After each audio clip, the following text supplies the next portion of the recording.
Biology class 12 वंशागति एवं विविधता के अंतर्गत पार्ट 5 लेकर के आए हैं। इस पार्ट में बैक क्रॉस, टेस्ट क्रॉस और रेसिप्रोकल क्रॉस को समझाएंगे। तो चलिए सबसे पहले बैक क्रॉस को समझा देते हैं। तो परिभाषा पहले समझते हैं, इसके बाद इसको उदाहरण से समझाएंगे। तो बैक क्रॉस यानी F1 संकर या हाइब्रिड, संकर कहो चाहे हाइब्रिड कहो, F1 संकर संतति का P1 पीढ़ी के किसी भी जनक से क्रॉस बैक क्रॉस कहलाता है। जो F1 संकर संतति होती है उसका P1 पीढ़ी के किसी भी जनक से अगर क्रॉस कराया जाता है तो उसे ही बैक क्रॉस कहा जाता है। और बैक क्रॉस को संकर पूर्वज संकरण भी कहा जाता है, इस नाम से भी पूछा जा सकता है, अथवा प्रतीप संकरण भी कहते हैं, प्रतीप संकरण के नाम से भी पूछा जा सकता है। तो आइए इसको उदाहरण से आपको समझाते हैं। देखिए यहां पर शुद्ध लंबा पौधा ले लीजिए, शुद्ध लंबा, और इधर ले लीजिए शुद्ध बौना पौधा, शुद्ध बौना पौधा ले लीजिए। तो शुद्ध लंबे को हम कैपिटल टीटी मान लेते हैं और शुद्ध बौने को स्मॉल टीटी मान लेते हैं। ये कैसी पीढ़ी होगी? पेरेंटियल पीढ़ी होगी या जनक होंगे, जनक कहो चाहे पेरेंटियल पीढ़ी कहो। अब इनके बीच में क्रॉस करवाया जाता है। जब क्रॉस करवाते हैं तो क्रॉस करवाने पर यहाँ पर जितने भी पौधे प्राप्त होते हैं, जितने भी पौधे प्राप्त होंगे वो सभी पौधे संकर लंबे प्राप्त होते हैं। और ये कैसी पीढ़ी थी? F1 पीढ़ी थी, प्रथम संतति थी, प्रथम संतति थी ये, चाहे F1 पीढ़ी कहो चाहे प्रथम संतति कहो। और ये कैसे थे? संकर लंबे थे, संकर लंबे, हाइब्रिड टाल, हाइब्रिड संकर माने क्या होता है? हाइब्रिड, संकर को अंग्रेजी में हाइब्रिड कहते हैं, और लंबे यानी टाल। तो हाइब्रिड टाल लंबे पौधे पैदा हुए। अब देखिए कहा गया है कि F1 संकर संतति का, यह है F1 संकर संतति। तो F1 संकर संतति का P1 पीढ़ी के किसी भी जनक से, यह है P1 पीढ़ी, तो P1 पीढ़ी के किसी भी जनक से क्रॉस बैक क्रॉस कहलाता है। तो इसका क्रॉस चाहे इससे करवा दीजिए चाहे इससे करवा दीजिए, उसे ही बैक क्रॉस कहा जाता है। चाहे आप इससे करवाइए अप्रभावी जनक से, चाहे प्रभावी जनक से करवाइए, इसे ही बैक क्रॉस कहते हैं। ये प्रभावी था, ये अप्रभावी था, मेंडल ने बताया था। तो किसी भी जनक से अगर क्रॉस करवाते हैं तो बैक क्रॉस कहा जाता है। तो अब किसी एक से करवा देते हैं। देखिए मान लेते हैं कि यहाँ पर ये आया है संकर लंबे पौधे, तो इसका इससे क्रॉस करवाते हैं शुद्ध लंबे वाले से। तो यहाँ पर शुद्ध लंबा इधर लिख लेते हैं, और ये जो पीढ़ी आई है F1 वाली इधर लिख लेते हैं। इन दोनों का क्रॉस करवा देते हैं। तो ये P1 पीढ़ी हो गई और ये F1 पीढ़ी हो गई, दोनों का क्रॉस हो रहा है, इसे ही बैक क्रॉस कहा जाता है। तो जब दोनों का क्रॉस होगा तो यहाँ पर देखिए हम गैमीट्स ऐसे निकलवाते हैं, गैमीट्स निकाल लेते हैं। इसका गैमीट्स अलग निकाला, इसका अलग निकाल लिया, इसका गैमीट्स अलग निकाल लिया, और इसका गैमीट्स अलग निकाल लिया। जब गैमीट्स निकल जाएंगे तब क्रॉस करवा देंगे। तो इसका क्रॉस कैपिटल टी आएगा, इसी का इससे क्रॉस होगा कैपिटल टी स्मॉल टी आएगा, इसका इससे क्रॉस होगा कैपिटल टी आएगा, और इसी का क्रॉस इससे होगा तो कैपिटल टी स्मॉल टी आएगा।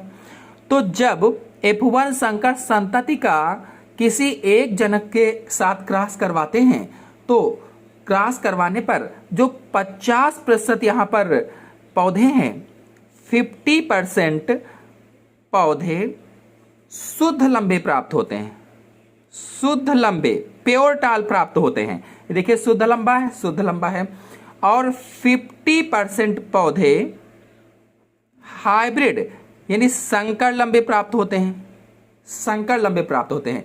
कहने का मतलब यह है कि इस प्रकार का जो क्रॉस होता है, इस प्रकार के क्रॉस के बाद में ये जो F2 पीढ़ी आई है, F2 पीढ़ी के सभी संतति जीवों में प्रभावी लक्षण, देखिए प्रभावी लक्षण विकसित हो जाते हैं। सभी प्रभावी, ये भी प्रभावी, ये भी प्रभावी, ये भी प्रभावी, क्योंकि सभी लंबे हैं इसलिए ये प्रभावी लक्षण विकसित हो जाते हैं। इसको एक बार जल्दी से आपको फिर से बता देते हैं कि जब F1 संकर संतति का F1 संकर संतति का क्रॉस P1 पीढ़ी से कराया जाता है। ये क्रॉस इसका इससे या इसका इससे करवा दिया जाता है, P1 पीढ़ी के किसी भी जनक से करवा दिया जाता है तो उसे ही बैक क्रॉस कहा जाता है, या संकर पूर्वज संकरण कहा जाता है, या प्रतीप संकरण कहा जाता है।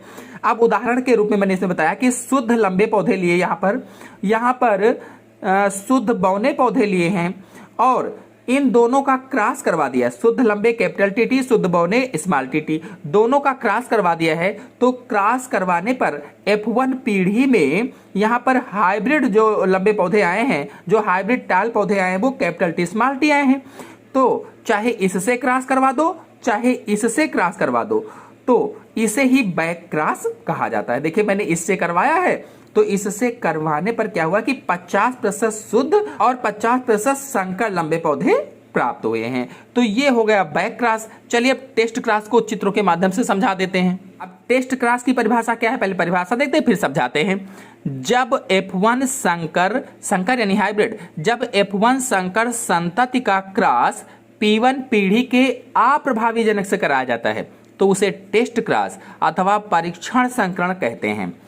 क्या कहा गया है, F1 संकर संतति का क्रॉस P1 पीढ़ी के अप्रभावी जनक से कराया जाए तो उसे ही टेस्ट क्रॉस या परीक्षण संकरण कहा जाता है। एक प्रश्न पूछा जाता है कि टेस्ट क्रॉस क्यों किया जाता है, तो इस क्रॉस द्वारा पूर्ण प्रभावी F1 संकरों की जीनी संरचना का पता लगाया जाता है। मतलब इस क्रॉस के द्वारा प्रभावी फिनोटाइप के जीनोटाइप का पता लगाया जाता है कि कौन समयुग्मजी है, कौन विषमयुग्मजी है। आइए उदाहरण से आपको समझाते हैं। देखिए यहां पर शुद्ध लंबे पौधे ले लेते हैं, शुद्ध लंबे पौधे कैपिटल टी ले लेते हैं। इधर शुद्ध बौने पौधे ले लेते हैं, शुद्ध बौने पौधे हो जाएंगे स्मॉल टी हो जाएंगे। दोनों, अब ये क्या है, P1 पीढ़ी है, ये P1 पीढ़ी है, दोनों के बीच में क्रॉस करवा देते हैं, दोनों के बीच में क्रॉस करवा देते हैं। क्रॉस करवाने पर यहां पर जो भी संतति आएंगे, जितने भी आएंगे, मैंने एक लिखा हुआ यहां पर, जितने भी आएंगे सभी संकर लंबे पौधे होंगे, संकर लंबे यानी हाइब्रिड टाल पौधे होंगे। और ये कौन सी पीढ़ी होगी, P1, ये कौन सी पीढ़ी होगी, तो F1 पीढ़ी होगी। F1 पीढ़ी कहो चाहे प्रथम संतति कहो, ये P1 पीढ़ी है, ये F1 पीढ़ी। P1 पीढ़ी यानी जनक, पेरेंटियल पीढ़ी जो होती है, और ये फर्स्ट जनरेशन है। तो प्रथम संतति हो गई, संकर लंबे पौधे उत्पन्न हुए हैं। अब कहा गया है इसमें कि जब F1 संकर संतति का क्रॉस P1 पीढ़ी के अप्रभावी जनक से कराया जाता है। देखिए ये था प्रभावी, ये था अप्रभावी, मेंडल ने बताया था। तो कहा गया है कि जब F1 संकर संतति का इसका क्रॉस P1 पीढ़ी के अप्रभावी जनक से यानी इससे कराया जाए, अप्रभावी जनक से, रेसेसिव से करवाया जाए, तो क्या होगा, इसका क्रॉस क्या कहलाएगा, टेस्ट क्रॉस कहलाएगा या परीक्षण संकरण कहलाएगा। तो अप्रभावी जनक से करवा देते हैं। देखिए इसको लिख लेते हैं यहां पर कैपिटल टी स्मॉल टी, ये F1 पीढ़ी हो गई। अब इसका अप्रभावी जनक कौन सा है, तो स्मॉल टी है, ये अप्रभावी जनक हो गया। और इन दोनों का क्रॉस करवा दिया। तो क्रॉस करवाने पर क्या होगा कि ऐसे नहीं करते हैं, गैमीट्स निकाल लेते हैं, इसका भी गैमीट्स निकाल लेते हैं, थोड़ा सा ये हटा देते हैं। ये कैपिटल टी, ये स्मॉल टी, इसका गैमीट्स स्मॉल टी, इसका भी गैमीट्स स्मॉल टी हो जाएगा। अब यहां पर क्रॉस करवा देते हैं तो कैपिटल टी स्मॉल टी आएगा, ये इसी का इससे क्रॉस होगा, कैपिटल टी स्मॉल टी आएगा, इसका इससे होगा स्मॉल टी आएगा, और इसका इससे होगा तो स्मॉल टी आएगा। तो जब F1 संकर संतति का P1 पीढ़ी के अप्रभावी जनक से क्रॉस कराया जाता है तो उसे ही टेस्ट क्रॉस कहते हैं। तो देखिए यहां अप्रभावी जनक से क्रॉस करवा दिया है। अब अप्रभावी जनक से क्रॉस करवाने पर देखिए क्या आया है, ये 50% संकर लंबे पौधे हुए हैं और 50% जो पौधे आए हैं ये बौने पौधे हुए हैं। 50% संकर लंबे पौधे और 50% बौने पौधे आए हैं। मतलब ये हुआ जो F1 संकर विषमयुग्मजी था। अब विषमयुग्मजी क्या है, तो जब किसी लक्षण के दोनों जीन असमान हो तो उसे विषम युग्मजी कहते हैं, उसे विषम युग्मजी कहते हैं या हेट्रोजाइगस कहा जाता है। जैसे कैपिटल टी स्मॉल टी है, कैपिटल डी स्मॉल डी है, ये सब विषम युग्मजी हैं। जब किसी लक्षण के दोनों जीन असमान हो, समान ना हो, अलग अलग हो, तो उसे विषम युग्मजी कहा जाता है। तो यहां पर देखिए F1 संकर जो आया था ये विषम युग्मजी था। तो F2 संतति जो आई है इसमें दो प्रकार के पौधे हुए। कौन से? संकर लंबे और बौने। संकर लंबे 50% और बौने 50% होते हैं।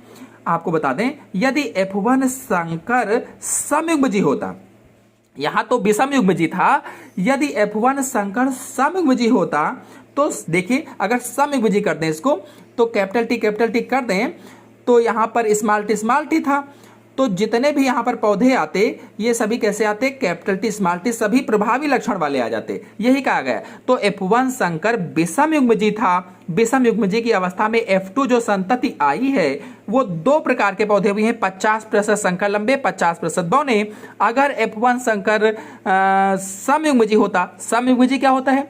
समयुग्मजी की अगर बात की जाए तो जब किसी लक्षण के दोनों जीन समान हो, जैसे कैपिटल टी स्मॉल टी ये दोनों जीन समान हो तो उसे समयुग्मजी कहा जाता है, होमोजाइगस कहा जाता है। यदि F1 पीढ़ी समयुग्मजी होती, समान जीन होते तो समयुग्मजी से अप्रभावी जनक से जब क्रॉस कराया जाता तो सभी प्रभावी लक्षण वाले आते, सभी संकर लंबे पौधे उत्पन्न होते। तो ये हो गया टेस्ट क्रॉस। अब आपसे अगर प्रश्न पूछा जाए कि टेस्ट क्रॉस क्यों करवाया जाता है, तो इस क्रॉस के द्वारा प्रभावी फिनोटाइप के जीनोटाइप का पता लगाया जाता है। जीनोटाइप का पता लगाते हैं, टेस्ट क्रॉस के द्वारा प्रभावी फिनोटाइप के जीनोटाइप का पता लगाते हैं, या फिर कह सकते हो कि इस क्रॉस के द्वारा पूर्ण प्रभावी F1 संकरों की जीनी संरचना का पता लगाया जाता है, इसीलिए टेस्ट क्रॉस किया जाता है या परीक्षण संकरण किया जाता है। तो टेस्ट क्रॉस भी आपको समझ में आ गया होगा कि जब F1 संकर संतति का अप्रभावी जनक से क्रॉस करवाया जाता है तो उसे ही टेस्ट क्रॉस कहा जाता है। चलिए अब रेसिप्रोकल क्रॉस या अन्योन्यता प्रसंस्करण को समझा देते हैं। रेसिप्रोकल क्रॉस या अन्योन्यता प्रसंस्करण या अन्योन्यता संकरण, तो इसमें मेंडल ने एक बार बौने पौधों को मादा पौधों की तरह से तथा लंबे पौधों को नर के रूप में प्रयोग किया।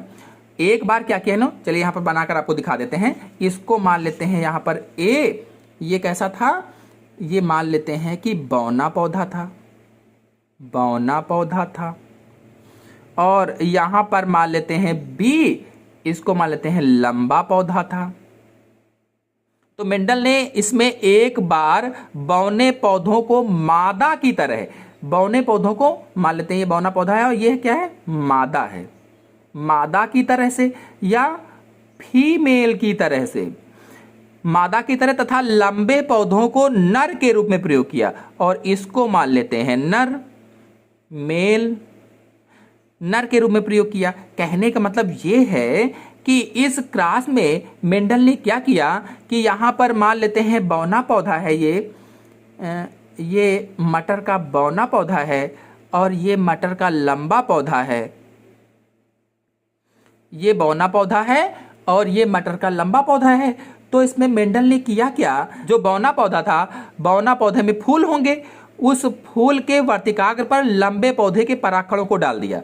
इसके परागकणों को यहां पर डाल दिया, परागकण, पोलन ग्रेन, इससे पोलन ग्रेन लिया, परागकण लिया और बौने पौधे पर डाल दिया।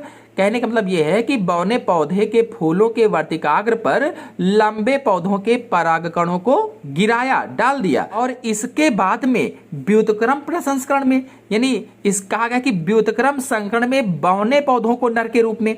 अब यहां पर मान लेते हैं फिर से हम ए और यहां पर मान लेते हैं बी। अब ये देखिए यहां पर ए क्या था? बौना पौधा था। तो व्युत्क्रम संकरण में बौने पौधे को नर के रूप में, तो इसको नर मान लेते हैं या मेल मान लेते हैं और बौना पौधा यही है। तो बौने पौधे को नर के रूप में तथा लंबे पौधे को मादा के रूप में। ये लंबा पौधा था, लंबा पौधा, इसको मादा माना इन्होंने, अब फीमेल माना, मादा पौधे के रूप में प्रयोग किया। तो इसको जब मादा पौधे के, देखिए यहां पर भी क्रॉस करवाया और यहां पर भी क्रॉस करवाया।